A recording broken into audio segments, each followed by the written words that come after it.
तो सबसे पहले आपको चंडीगढ़ लिए चलते हैं, जहां पर हमारे संवाददाता ने पूर्व मुख्यमंत्री भूपेंद्र सिंह हुड्डा से खास बातचीत की। सुनिए। सरकार 3 अध्यादेश लेकर आई है और केंद्र सरकार का ये दावा है कि इससे किसानी की हालात सुधरेगी। और हरियाणा के मुख्यमंत्री मनोहर लाल खट्टर ने भी चंडीगढ़ में प्रेस कॉन्फ्रेंस की और ये कहा कि केंद्र सरकार ने किसानों के हित में ये अध्यादेश जो है वो लाए हैं। और साथ ही मुख्यमंत्री मनोहर लाल खट्टर ने यह भी कहा कि हरियाणा सरकार भी पिछले 5.5-6 साल में हरियाणा के किसानों की हालत को बदलने के लिए कई प्रयास कर रही है। मेरे साथ बातचीत करने के लिए पूर्व मुख्यमंत्री और नेता प्रतिपक्ष भूपेंद्र सिंह हुड्डा है। हुड्डा साहब, केंद्र सरकार के 3 अध्यादेश और हरियाणा के मुख्यमंत्री मनोहर लाल का दावा कि केंद्र सरकार और राज्य सरकार जो है वो किसानी की हालत को सुधारने के लिए लगातार काम कर रही है। देखिए, जो 3 अध्यादेश आए हैं जिनकी आप चर्चा कर रहे हैं, इन अध्यादेशों का पंजाब और हरियाणा के किसान को लाभ नहीं पहुंचेगा, क्योंकि यहाँ तो मंडियों का इंफ्रास्ट्रक्चर पहले ही बहुत है, बहुत सुचारू रंग से यहाँ खरीद होती है, किसान की भी आसानी है, आड़ती का भी काम है, इसमें मजदूर का भी काम है। लेकिन जिस तरह से ये लाए हैं, इसमें तो मान लो कॉन्ट्रैक्ट फार्मिंग का है, कॉन्ट्रैक्ट फार्मिंग एमएसपी का तो कहीं जिक्र ही नहीं। बाहर से बाहर उठाएंगे, भंडारण में ले जाएंगे, ये हमारे समझ में नहीं आया। फिर क्या होगा, तो मजदूरों का क्या होगा, जो आड़ती बैठे उनका क्या होगा, किसान का क्या होगा। किसान को बाहर के बाहर जो मर्जी भाव लगाएंगे, ऐसा मैं समझता हूँ ठीक नहीं। इसमें और तरमीम होनी चाहिए ताकि किसान को ये एश्योरेंस हो कि इसको भाव ठीक मिलेगा, लागत के हिसाब से मिलेगा। आज ये किसानों दुगना आमदनी की बात करते हैं, किसान की दुगनी आमदनी कब होगी? 2 ही तरीके हैं और कोई तरीका नहीं है। एक तो उसकी पैदावार बढ़ाई जाए, ऐसी टेक्निक लगाई जाए जिससे पैदावार बढ़े। उसके लिए बहुत चीज़ों की ज़रूरत है, खाद की, पानी की।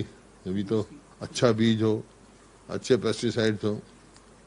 दूसरा जो है पैदावार बढ़ाओ, और दूसरी जो उसकी हो सकती है वो उसको लागत के हिसाब से, जो लागत है जमा 50% मुनाफा दो, जो स्वामीनाथन की भी रिकमेंडेशन थी, जिस कमेटी के मैं अध्यक्ष था, मेरी भी रिकमेंडेशन यही थी, ताकि उसको लाभकारी बने, उसकी आमदनी सस्टेनेबल हो, लाभकारी किसान। आज किसान कृषि का धंधा लाभकारी धंधा नहीं रहा है।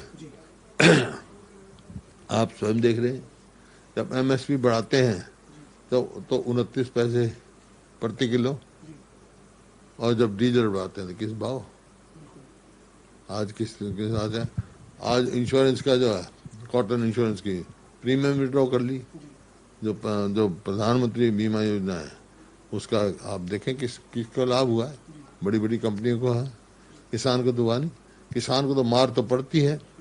अब मानो कोरोना में जैसे मार पड़ी, उसको काम नहीं कर पाया, मजदूर चले गए, बेमौसमी बारिश होगी, कभी अकाल पड़ गया, कभी और कोई समस्या होगी, कुछ ना कुछ नेचुरल कैलेमिटी आ गई, बाढ़ आ गई, तो ये है हमके सामने। अब टिड्डी आ गई, टिड्डी ने कितना नुकसान किया। तो बात तो ये है, जब उसकी लागत के देखो, लागत देख के उसकी आमदनी हो, जब तो उसके लाभ होंगे। इसमें कोई प्रावधान नहीं है, ना तो एमएसपी का है, और कहीं डिस्प्यूट है तो उसका फैसला कौन करेगा? एसडीएम और डिप्टी कमिश्नर। कोर्ट में नहीं जा सकते किसान, तो उसको इंसाफ वहाँ भी नहीं मिलेगा। तो मैं समझता हूँ ये किसान के हित में वो साबित नहीं होगा। सर, आज किसान जो यूनियनें हैं वो हरियाणा में भी प्रदर्शन कर रही है, काले झंडे लेकर सरकार के इस अध्यादेश को चुनौती देने की बात कर रही हैं। और आप कांग्रेस के बड़े नेता हैं, पूर्व मुख्यमंत्री हैं, नेता प्रतिपक्ष है, किसानों के इस आंदोलन का समर्थन करते हैं कांग्रेस के नेता के? बिल्कुल, जो किसान अपनी आवाज़ उठाएगा, उसके हित की आवाज़ है, तो हमारा समर्थन है उनका। जो आज अगर किसान का लाभ होता है इसमें, तो वो अपने ट्रैक्टर में काले झंडे लगा क्यों घूम रहे? मुख्यमंत्री मनोहर मनोहर लाल कहते हैं कि हमने 6 साल में तस्वीर बदली है और आड़तियों की बीच में से पेमेंट की बजाय सीधे किसानों को पेमेंट करना हो या फिर ऑनलाइन रजिस्ट्रेशन करना या तमाम सुविधाओं की बात करते हैं किसानों के लिए। आप हरियाणा के मुख्यमंत्री जो दावा करते हैं उसको कैसे देखते हैं सर? सुविधा की बात करते हैं लेकिन किसानों को असुविधा हुई है। एक परमिट भेजेंगे, इतने परमिट भेजेंगे, मंडी में आएगा, फिर कहेंगे नहीं, मतलब इस किस्म से उनको असुविधा हुई। नहीं तो पहले तो बहुत सुविधाजनक था। ये जो सिस्टम चलाया है, परमिट सिस्टम चलाया है, ये चलाया हो सकता है कोरोना की वजह से चलाया हो, वो कोई कामयाब नहीं हुआ। और पेमेंट जो कि 72 घंटे में किसान को पेमेंट मिलती थी, 72 घंटे में मिलनी चाहिए, वायदा ताकि 72 घंटे में मिलेगी, वो किसानों को पेमेंट नहीं मिली, 1.5 महीना, 1 महीना, तो उसका ब्याज कौन देगा भाई? किसान को तो हर तरह से मार पड़ी है, किसान का नुकसान हुआ है। और आप स्वयं देख रहे हैं जो एमएसपी मक्की की 1800 रुपये मक्की की एमएसपी बिक रही है, 800 रुपये, 900 रुपये, और किसान का कैसे नुकसान होगा?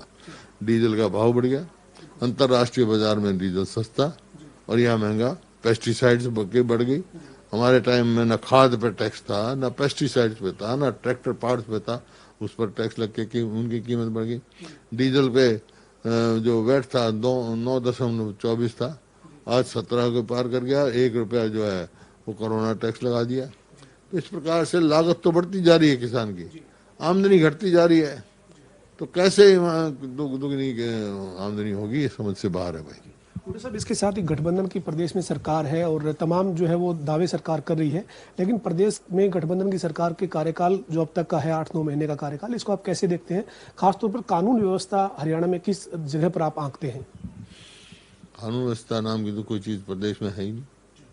जो प्रदेश पर प्रति व्यक्ति आय में, प्रति व्यक्ति निवेश में नंबर 1 का प्रदेश था, वो आज क्राइम में, अपराध में नंबर 1 हो रहा है। कितने डाके, 3-4 मर्डर रोज के, रेप इतने ही, और छीना झपटी, बैंकों के लॉकर लूटे जा रहे हैं और अपराधी खुली छाती तान चलते रहते हैं।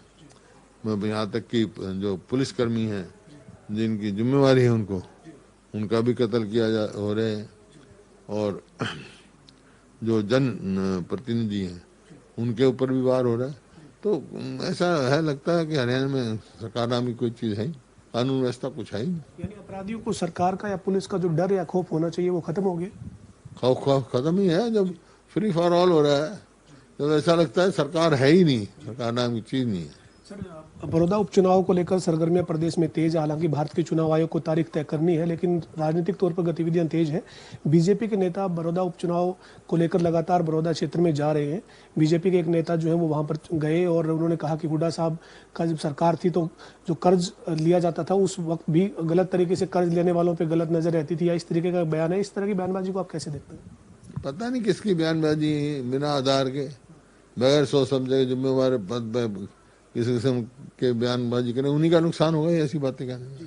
सर, एक सवाल और, आज हरियाणा के जो है बीजेपी के अध्यक्ष ओम प्रकाश धनखड़ ये बयान दे रहे थे, जिनको अकली नियुक्ति हुई है, कह रहे हैं कि बड़ौदा का उपचुनाव जो है वो हम जीतेंगे। उन्होंने कहा कि मैं बड़ौदा गया था, मैंने लोगों से पता किया, तो एक बड़ौदा में सरकारी कॉलेज तक भूपेंद्र सिंह हुड्डा के कार्यकाल में 10 साल में भी नहीं बना पाए, तो इसलिए लोग अब सरकार के साथ आना चाहते हैं और डेवलपमेंट चाहते हैं। ये खानपुर महिला यूनिवर्सिटी कहाँ बनी हुई है मालूम है उनको? जितना विकास पूरे हरियाणा में हमारे समय में हुआ है उसमें बड़ौदा भी है। वो अपने आप में मिसाल का, लोग अपने आप बता देंगे। आप पूरी तरह से तैयार हैं और लोग जवाब देंगे? मतलब पूरी तैयार है और पूरी उससे मजबूती से चुनाव लड़ेंगे और जीतेंगे। तो ये पूर्व मुख्यमंत्री और नेता प्रतिपक्ष भूपेंद्र सिंह हुड्डा हमारे साथ थे। हुड्डा साहब ने कहा है कि किसानों के लिए हित में नहीं है जो अध्यादेश लेकर आई है केंद्र सरकार, विचार करना चाहिए। और साथ ही भूपेंद्र सिंह हुड्डा ने यह भी कहा है कि प्रदेश में कानून व्यवस्था नाम की कोई चीज नहीं है और जो अपराधी है वो खुलेआम बेखौफ होकर अपराध कर रहे हैं। वीडियो जर्नलिस्ट विजेंद्र सिंह के साथ पवन सिंह, जनता टीवी, चंडीगढ़।